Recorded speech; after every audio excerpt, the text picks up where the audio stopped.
तरह से राजा श्रेणिक के जीवन में जो आयु बंध हुआ था, ऐसा आयु बंध हम सबके जीवन में होता है, हम सबके जीवन में होता है।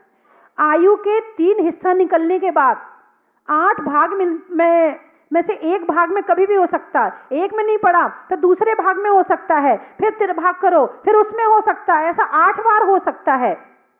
और उसमें भी ना हो, किसी किसी का एक्सीडेंट हो जाता है, उसकी आयु की जितनी होनी चाहिए उससे पहले एक्सीडेंट हो जाता है, तो उनका आयु बंध जिस समय मरण होता है उसी समय जैसे भाव होते हैं वैसे हो जाता है।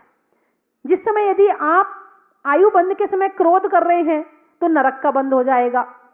आयु बंध के समय यदि आप मायाचारी कर रहे हैं तो त्र्यंच गति का बंध हो जाएगा। आयु बंध के समय आप पूजा कर रहे हैं, पाठ कर रहे हैं, भक्ति कर रहे हैं, भगवान का नाम ले रहे हैं, किसी की प्रशंसा कर रहे हैं, किसी की सेवा कर रहे हैं, आहार दान दे रहे हैं, ये आप स्वाध्याय कर रहे हैं तो देवगति का बंध होगा। कहाँ का बंध होगा? देवगति का बंध होगा। और यदि आयु बंध के समय आप जो है शांति से बैठे हैं, ना क्रोध आ रहा, ना मान आ रहा, ना मायाचारी आ रही, ना लोभ आ रहा, कुछ नहीं आ रहा है, आप शांति से बैठे, शांति से बैठ के आप बातें कर रहे हैं या कुछ भी कर रहे हैं, तो ऐसे समय में मनुष्य से मनुष्य गति का बंध हो सकता है, मनुष्य से मनुष्य गति का बंध हो सकता है।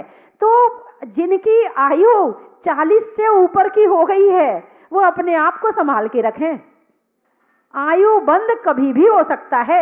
और कषायों में आयु बंध हुआ तो नरक और त्र्यंच गति के अलावा कहीं नहीं जाओगे, जाना ही पड़ेगा। तुम लाख चाह कर लेना कि मुझे नहीं जाना है, लेकिन जाना पड़ेगा, वो छूटने वाला नहीं है। इतना हो सकता है बाई चांस आपने त्र्यंच गति का बंध किया है और बंद होने के बाद आपने खूब धर्म किया, खूब धर्म किया, तो उस धर्म का प्रभाव यह तो हो सकता है कि जैसे एक एरोप्लेन में घूमने वाला कुत्ता होता है और एक डंडा खाने वाला गली का कुत्ता होता है, इतना फर्क पड़ जाएगा, जाना तो पड़ेगा।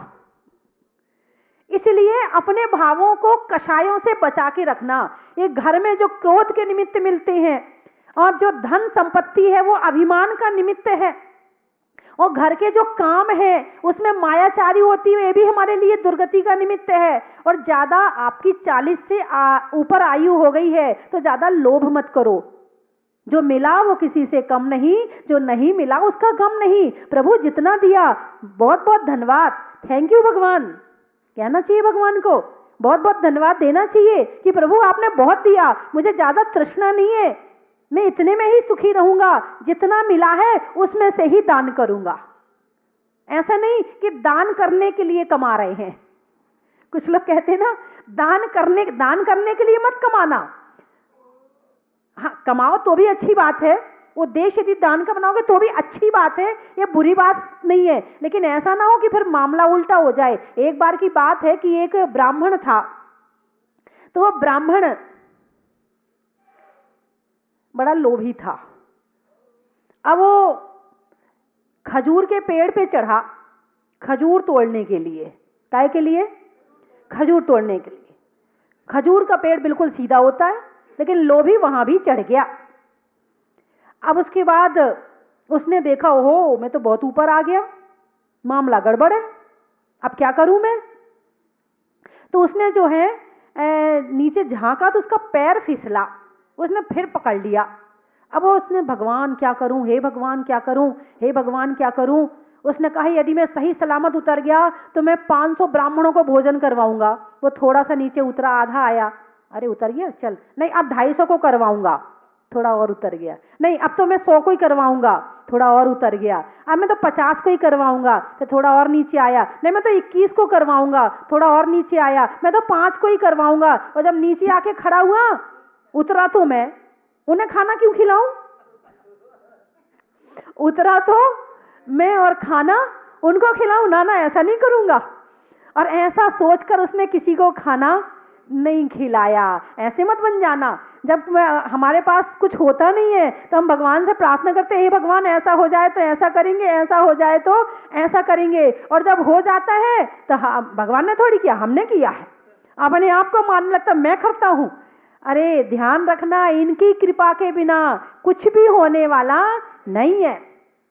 इनकी कृपा है, इनकी भक्ति हम करते हैं, इनकी हम पूजा करते हैं, तो उससे हमारे जो पुण्य का बंध होता है, इनकी कृपा है, इनकी भक्ति हम करते हैं, इनकी हम पूजा करते हैं, तो उससे हमारे जो पुण्य का बंध होता है, उससे हमारा काम होता है। ये पक्का है कि भगवान धरती पर आते नहीं है काम करने के लिए, मगर हम इनकी भक्ति से जो कमाते हैं उससे हमें मिल रहा है, कहीं और से नहीं मिल रहा है। इसलिए इनका उपकार मानना भूल मत जाना, और भूल जाओगे ना तो इसमें घाटा इनका नहीं है, ध्यान रखना, घाटा इनका नहीं है। कहीं ना कहीं फिर चोट लगती है, फिर भगवान याद आते हैं, फिर भूल जाते हो, फिर चोट लगती है, फिर भगवान याद आते हैं। तुम्हें भगवान याद दिलाने के लिए चोट खानी पड़ती है, और जो बिना चोट खाए भगवान को याद कर ले तो चोट की जरूरत ही ना पड़े। तुम चोट खा के संभले तो क्या संभले, उत्तम पुरुष जो शास्त्रों में पढ़ करके संभल जाता है, गुरुओं के प्रवचन सुन के संभल जाता है, उत्तम पुरुष। मध्यम पुरुष जो सामने वाला चोट खाया है ना, उसको देख के संभल जाता है कि भाई इसने ऐसी गलती करी थी, इसको ऐसी सजा मिली, अब मैं ये गलती नहीं करूंगा। और जघन्य पुरुष वो बार बार चोट खा के भी नहीं संभलता है। तो बंधुओं, संसार में आए हैं केवल यहां का कचरा इकट्ठा करने नहीं आए हैं। मेरी बात आपकी समझ में आई कि नहीं आई? संसार में इकट्ठा ही करने आए क्या? बोलो ना, क्या उद्देश्य है जीने का आपके? किस लक्ष्य को लेकर आप जी रहे हो?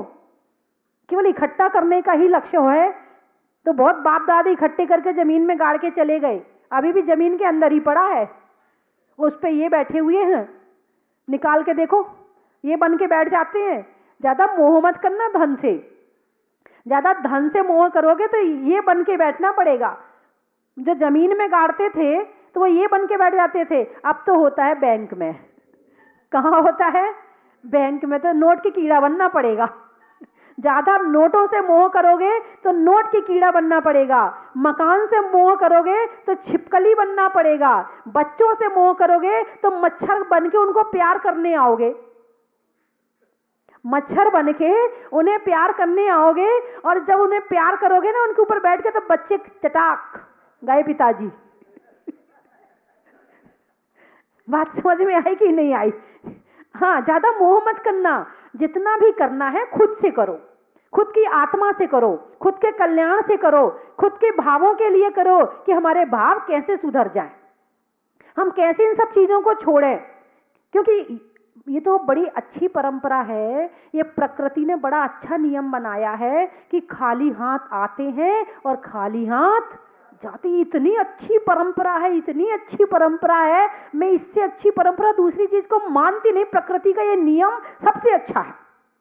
यदि बाई चांस साथ में ले जाने की परंपरा होती तो क्या होता? यदि साथ में ले जाने की परंपरा, प्रकृति ने ये नियम बना दिया होता कि तुमने जो कमाया वो तुम्हारे साथ अगले जन्म में जाएगा, तो क्या होता? तुम्हारे लिए जमीन नहीं बचती, मकान नहीं बचता, सोना नहीं बचता, सब वो ले गए होते पहले ही। ठीक बात है कि नहीं है? ये तो बड़ा अच्छा है कि आदमी सारी जिंदगी मोह में खूब कमाता है, खूब कमाता है, खूब कमाता है, और सब यही छोड़कर चला जाता है। इस धरा पर सब धरा रह जाएगा, इस धरा पर सब धरा रह जाएगा, जिंदगी भर का कमाया साथ में ना जाएगा, और ये सुअवसर खो दिया तो बाद में पछताएगा, ये सुअवसर खो दिया तो बाद में पछताएगा। ये बस इतनी सी बात याद रहे कि ना कुछ साथ लाए हैं और ना कुछ लेकर जाना है। बस वहीं से धर्म की शुरुआत हो जाएगी, वहीं से स्वाध्याय करने में मन लगने लगेगा, वहीं से इच्छा पैदा हो जाएगी, चलो अभिषेक करना है, पूजा करना है, पाठ करना है। और जब तक इन सब चीजों से मोह करते रहोगे तब तक धर्म की शुरुआत होने वाली नहीं है। तो बंधुओं, हम पुद्गल इकट्ठा करने नहीं आए हैं, बोलो ना। ये सब पुद्गल है ना? पुद्गल इकट्ठा करने आए हो क्या? नहीं आए ना?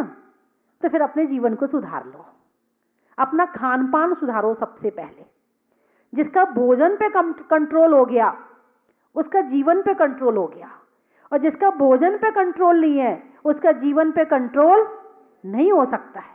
रात्रि भोजन छोड़ो यदि करते हो तो, हैं? हाँ, बाजार का खाते हो, बाजार का खाना छोड़ो। और कुछ लोग तो प्याज का खा के आते हैं, कई बार तो यहाँ भी आ जाते प्याज का खा के, इतनी बदबू मारते हैं, इतनी बदबू मारते हैं। मैं उनसे कहती भाई साहब वो ना, वो सामने वो इतनी दूर जगह दिख रही ना, वहां जाके बैठो, यहाँ मत बैठना पास में आके, हाँ वहां से बात करो मेरे से। यदि कोई 2 दिन पहले भी प्याज खा ले, उसके अंदर से भी बदबू आती है, 6 दिन तक बदबू आती है। एक बार प्याज कोई खा ले, और जाने उनको क्यों नहीं आती है, उनकी नाक और उनका मुंह दोनों पास पास में है, मुंह यहाँ और नाक यहाँ, फिर भी उन्हें नहीं आती है। ओहो, कैसे खाते होंगे, ये मिलेच्छों का भोजन है, अपना भोजन नहीं है ये। अरे ऐसे लोग प्याज खाएं, उसके बाद जाके भगवान का अभिषेक करें, भगवान को भी वहां भी गंदगी फैला के आती है। सही बात है कि नहीं है? प्याज खा के वो भगवान का अभिषेक करें, आसपास के खड़े लोग जो नहीं खाते होंगे उन्हें अपनी नाक बंद करनी पड़ती होगी उन भक्तों को, कि ये भक्त प्याज खा के अभिषेक करने आया है और भगवान के पास बदबू ऐसी आए हो। ऐसा काम करना ही नहीं चाहिए। भगवान के सच्चे भक्त बनना है, थोड़ा अपने जीवन पे कंट्रोल करो, संयम रखो। हे भगवान मुझे सच्चा भक्त बनाओ, मैं भी बहुत बुरा भक्त हूं, आपका भक्त तो हूं, मेरी भक्ति में कमी नहीं है, मैं भक्त तो आपका पूरा हूं, मगर मेरा जिह्वा पे कंट्रोल नहीं हो रहा। भगवान थोड़ा सा मेरे को अंदर ऐसी शक्ति दो, ये प्याज छोड़ दूं, तमाकू छोड़ दूं, गुटखा छोड़ दूं, शराब छोड़ दूं। मैं आपकी बात नहीं कर रही, आप पीते होंगे, आप खाते होंगे, आपकी बात नहीं कर रही हूं। लेकिन जो खाता है उस भक्त को प्रार्थना जरूर करनी चाहिए, और प्रार्थना करने से कभी ना कभी शक्ति जरूर मिलती है। गुटखा खाने वाले बहुत परेशान रहते हैं, पहले वो गुटखा खाते हैं, फिर गुटखा उनको खाता है। पहले वो गुटखा खाते हैं और खा लेते हैं दोस्ती के चक्कर में। कोई दोस्त हुआ तो दोस्त ने कहा, उसने हाथ में निकाला, ले। दोस्त कहेगा नहीं नहीं मैं नहीं खाता हूं, अरे ले लेना, अरे मैं नहीं खाता ना, अच्छा नाटक मत बता, खा ले चुपचाप। अब वो मना नहीं कर सकता, ये प्यार की झिड़की है, अब वो मना नहीं कर सकता, उठाएगा और खा लेगा। दोस्त ने 1 बार खिलाया, 2 बार खिलाया, 4थी बार तुम अपने पैसे से खरीद के खाना शुरू कर दोगे। लो, बुराई पहले फ्री में मिल गई और अब पैसे से खरीद के खा रहे हैं। इसमें जिंदगी किसकी खराब हो रही? माँ परेशान, बहन परेशान, पत्नी परेशान, बच्चे परेशान, सारे घर वाले परेशान। घर वालों को छोड़ सकता हूं मगर गुटखा नहीं छोड़ सकता हूं। बताइए, वो गुटखा भी क्या चीज, गुटक गया उसको, गुटखा ने उसको गुटक लिया। सारे घर वाले परेशान, उसके बाद भी छोड़ने तैयार नहीं है। कई बार तो आते हैं लोग यहाँ पर, बच्चे शिकायत करते हैं, माता जी हमारे पापा से कहो ना गुटखा नहीं खाएंगे। वो डांट के बिठा देता, चुप हट, बहुत बोलता है। माता जी के सामने इतना नहीं बोलते हैं। मैंने कहा भाई साहब मैं नहीं छुड़वाऊंगी, आप चिंता मत करो, आपके भाव हो तो छोड़ना और नहीं हो तो मत छोड़ना। और बहुत से लोग छोड़कर जाते भी हैं, बहुत लोग छोड़ करके जाते हैं। यही शराब का मामला है। शराब भी छुप के पीते हैं लोग। कैसे पीते हैं? अरे बोलो ना, छुप के पीते हैं ना। और खरीदने के लिए लोग उनके घर में देने आते हैं या फिर वो खरीदने जाते हैं शराब। बोलो ना, घर में कोई किसी के शराब देने आता क्या? दूध जो है घर घर बांटना पड़ता है, दूध घर घर बांटना पड़ता है, दूध वाले को घर घर जाके दूध देना पड़ता है। और शराब घर घर देने नहीं जाते हैं, फिर भी देखो कितना प्रचलन बढ़ रहा है।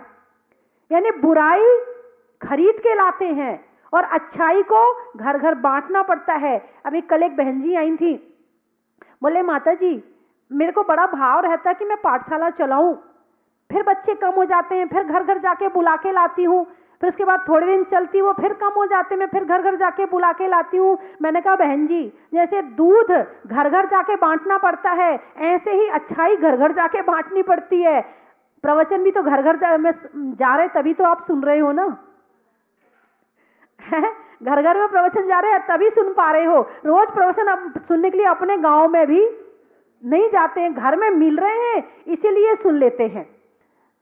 तो बुराई खरीद के लाते हैं, छुप के लाते हैं, छुप के पीते हैं, और अच्छाई सबके सामने होती है। दूध को छुप के पीने की जरूरत पड़ती है क्या? बताइए मुझे, आज तक किसी ने दूध छुप के पिया है क्या?